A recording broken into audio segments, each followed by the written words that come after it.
Au Sahel, les experts en sécurité alimentaire ont développé de solides compétences en matière de transfert monétaire.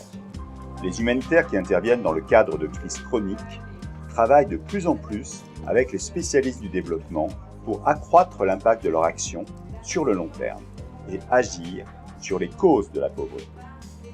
Pour soutenir le partage de connaissances et améliorer l'utilisation des transferts monétaires dans les programmes de moyens d'existence, le CALP a organisé, grâce au soutien d'ECHO, le service d'aide humanitaire et de protection civile de la Commission européenne, un atelier d'apprentissage qui a réuni une trentaine de participants à Dakar les 21 et 22 octobre. Depuis une dizaine d'années au Sahel, les transferts monétaires ont occupé une place importante, notamment dans les actions humanitaires. Et c'est la première fois qu'un atelier d'une telle envergure a été mis en place, dans la mesure où, en termes de soutien aux moyens d'existence, les transferts monétaires constituent un pilier important. Donc, trouver des synergies entre les transferts monétaires et les moyens d'existence est important pour le renforcement de la dynamique en milieu rural, urbain et périurbain. Les programmes de cash, c'est des mécanismes pour travailler dans tous les secteurs, même aussi dans les moyens d'existence. Et c'est un mécanisme que ça apporte aussi de la dignité aux familles, aux ménages qui ont été touchés ou qu'on veut supporter. C'est important de faire des formations sur ça, liées aux moyens d'existence, pour renforcer tous les deux, pas secteurs, tous les deux thématiques.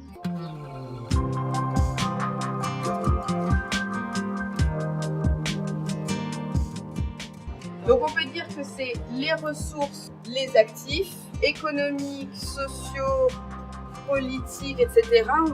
On va y revenir juste après, qui permettent aux gens de faire face, de couvrir leurs besoins de base. Est-ce qu'on va au-delà des besoins de base ou qu'est-ce qu'on entend par besoin de base? On est en train de parler de transfert de cash pour les moyens d'existence.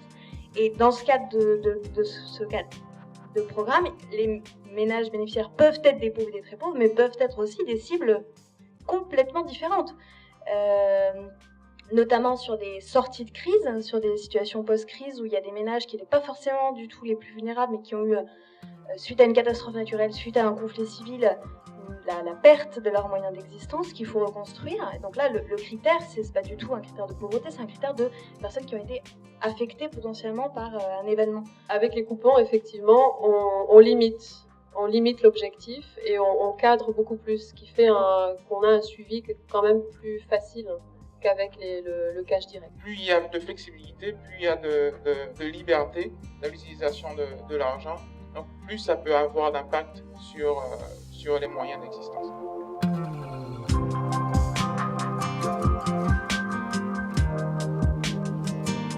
Bon, je pense qu'ils seront un peu plus clairs pour certains sur les concepts, sur ce qu'il faut faire, ce qu'il faut prendre en compte au niveau des différents projets qui peuvent toucher les moyens d'existence, en particulier pour les acteurs qui sont plus familiers avec l'humanitaire que le développement.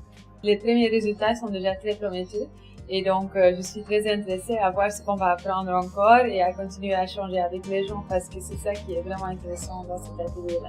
Avec l'expérience des autres, ça nous a permis de mieux nous rendre compte que ce qui se fait ici n'est pas tout le temps la même chose de ce qui se fait de l'autre côté. Le présent atelier nous a permis d'échanger avec nos collègues de d'autres pays sur les bonnes pratiques qu'ils font dans les cadres des filets sociaux qui sont nouveaux en Mauritanie.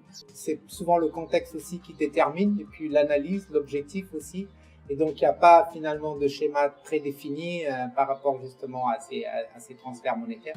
Donc, tout ça aussi, ça permet un peu je pense, de pas être dans dans des œillères et puis à chaque fois d'analyser concrètement ce qu'on veut faire et puis où est-ce qu'on veut aller et quels sont finalement les objectifs finaux, tout en contextualisant par rapport aux besoins des bénéficiaires.